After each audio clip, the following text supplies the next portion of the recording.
Democrat of the day, we head to 36A.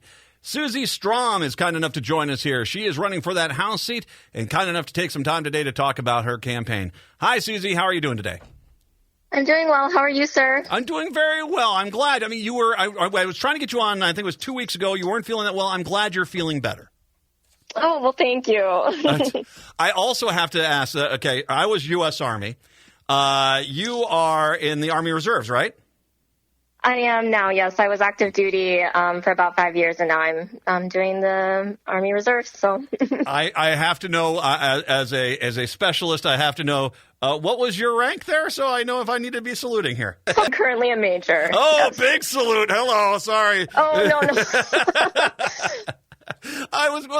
Thank you very much for your service. The fact that I can appreciate it being in the military myself. U.S. Army from 88 to 92. I was in Gulf One. And I always enjoy chatting with anyone that has served because it obviously is such an important element of American society and American life. So thank you very much for your service. You as well.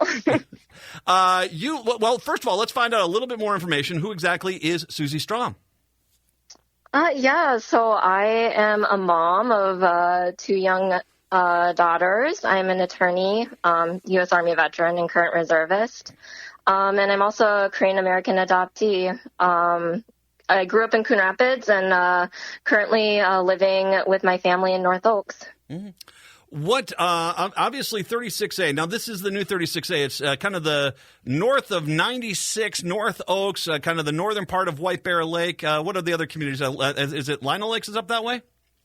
Yes, Lino Lakes. It's also Centerville and Circle Pines and a little bit of White Bear Township. What when you saw this new map because of the redistricting here, what made you say, you know what, I'm going to run for that seat?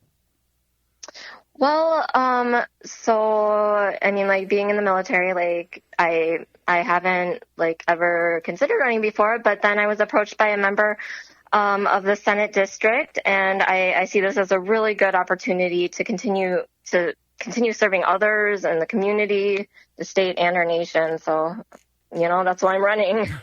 Well, and that's easy to see too, and something I can appreciate as well, and something that I've not run for office, but I've been involved in city council and planning and zoning committees and stuff like that, because you can offer something like that, and you do bring the leadership. I mean, you're a major in the military. I can tell you right now, major is, you've got abilities, you've got talent. That is something that we, clearly desperately need in whether that's in St. Paul or just in our regular society. And I think that that's a wonderful thing that you're sharing that with us.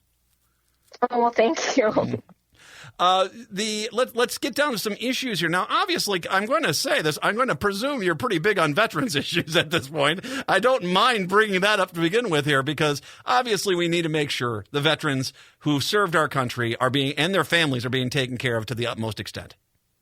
Yes, that is very important. And, if elected, I would definitely like to work on veterans issues to, help and, thank the people that are serving and have served our nation.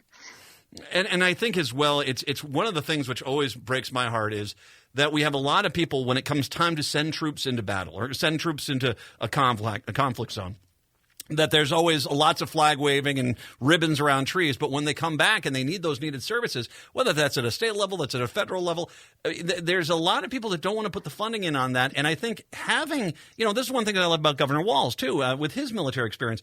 He gets it. He gets with, okay, here's where we need to fix these things.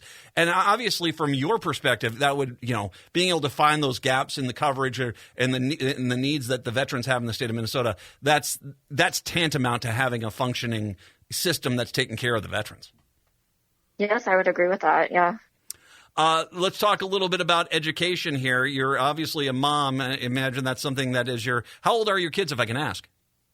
1 and 4. So, yeah, you're just starting on that road. Mine are 20, almost 18 and 15. So I've kind of been through this too myself. But you get there, you're starting on this education. Obviously, it becomes a much bigger issue, and you've got to pay attention. And let's be honest here, Republicans haven't done a lot for education in Minnesota. They clearly didn't do a lot this last session. The DFL, we need the DFL in there to make sure education stays strong in Minnesota. Yeah, I definitely hope, that I can be part of that push to fully support, the education system and make sure that our kids are thriving, and it's very important. What are some of the things within the education system that you would like to make sure you either, address, fix, or enhance? I mean, like after, with coming through the pandemic, I think, the kids need support, and we need to make sure that we can just have programming in place to help with some of, with kids that have, there's been lots of struggles within the school, to put it mildly. So I think we need to make sure that we are just continuing to support and making sure that that they're able to. The counseling is there. The mental health services are there. Yes, thank you. Yes. Well, and it's interesting because this is something that's becoming, I think, a lot more apparent. The crossover between education and health and human services, where we have this, a clear need, and I've seen it myself. I had my oldest was at the beginning of the pandemic, and it was tough for them. And then I have two girls that have gone through and had to have remote learning. There is a mental strain that happened even within the best families and the best, it's with the best support there. These kids, this was such a unique and stressful experience. It definitely has impacted a lot, and I think we definitely need to look at expanding the mental health opportunities available to kids.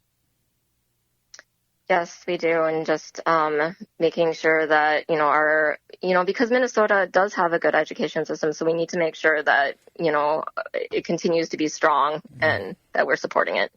You're big on the environment. As a matter of fact, you even have some nice endorsements on that level. Talk about that. I mean, you're in an area.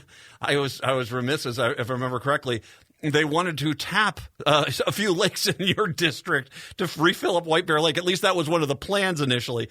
We are having this interesting struggle as the community grows, as the city grows. You've got your district is a true wonderful environmental bastion up there in the North Metro. You got to make sure that the growth that happens is not detrimental to the quality of environment that you have up there. I agree, and it's a balance, and it's a complex issue, but we need to put in the work to make sure that, future generations have the natural resources and, clean air and clean water, that we enjoy now. So we need to continue to protect and conserve. And it goes even beyond that because, I don't know if you saw the stories here of these algae blooms, which is, it's kind of that's a sign of the climate change is that, it's getting so hot that we get these algae blooms, which basically make a lake almost useless. You can't really go in there. You really can't touch the water. You got to be careful with it. We have to have some serious discussions on if we're going to save Minnesota's lakes and make sure that we still can appreciate them and use them as we all have through our lives, that there has to be some strong discussions on how do you preserve the environment in Minnesota. Yeah, definitely. And I think, we need to do that in a bipartisan way because it's important to everyone. Well, and it is. But the problem is, and I have no problem pointing this out. This last election cycle, you dealt with Republicans in the Senate who they don't even want you to be able to buy an electric car in Minnesota.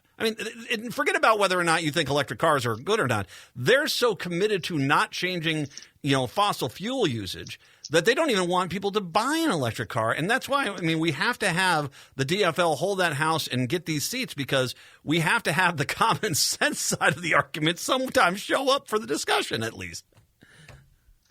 Well, I'm sure going to work hard to hopefully be part of the House and, contribute to protecting the environment and our education system. Mm-hmm.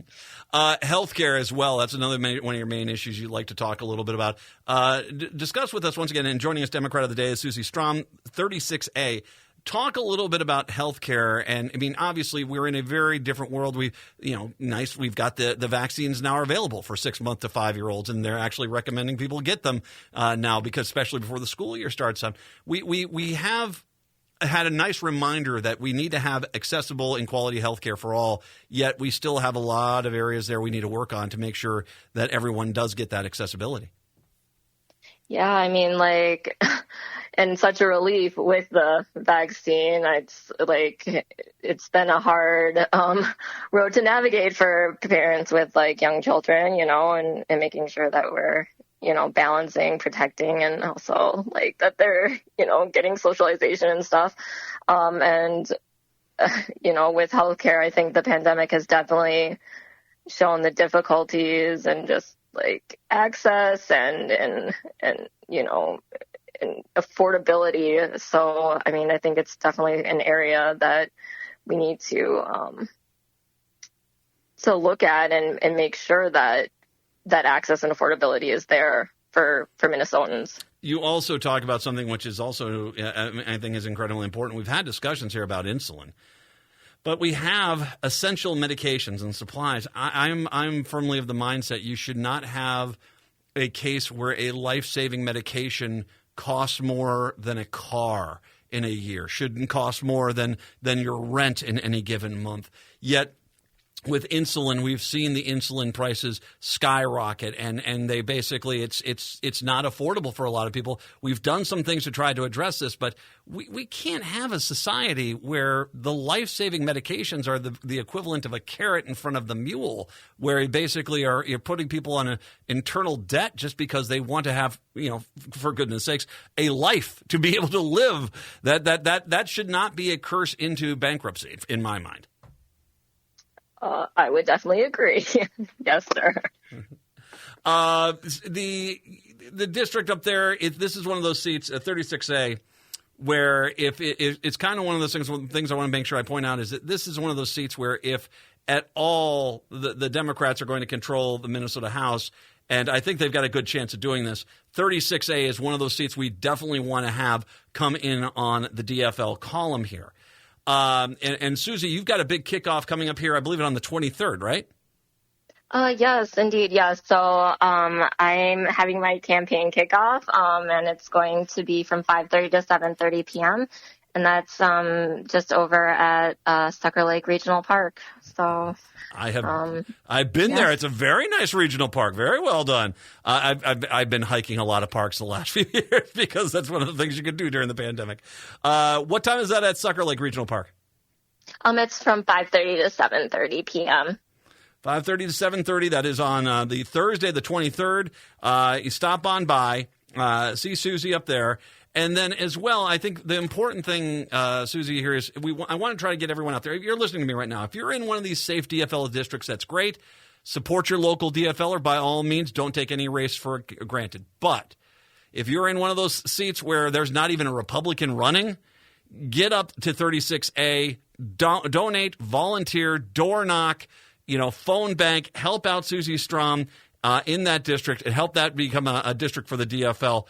If people would like to get more information about your campaign, Susie, where should they go? They can go to my website at stromformn.com, and there's more information about the campaign kickoff on there as well. Strom, STROM, 4FORMN.com. Head to the webpage, volunteer, donate if you can, and help Susie up in 36A. Democrat of the Day, Susie Strom. Susie, I really appreciate the time. Thank you very much. All my best, and congratulations on the kickoff coming up here on Thursday. Thank you so much, sir. Thank you for having me on. Oh, no, you don't call me sir. I'm just a specialist. Excellent to you, Major. Thank you very much for your service, of course. Susie Strom is kind enough to join us as Democrat of the Day. We'll take a break. Come on back. It's the Matt McNeil Show right here on AM 950.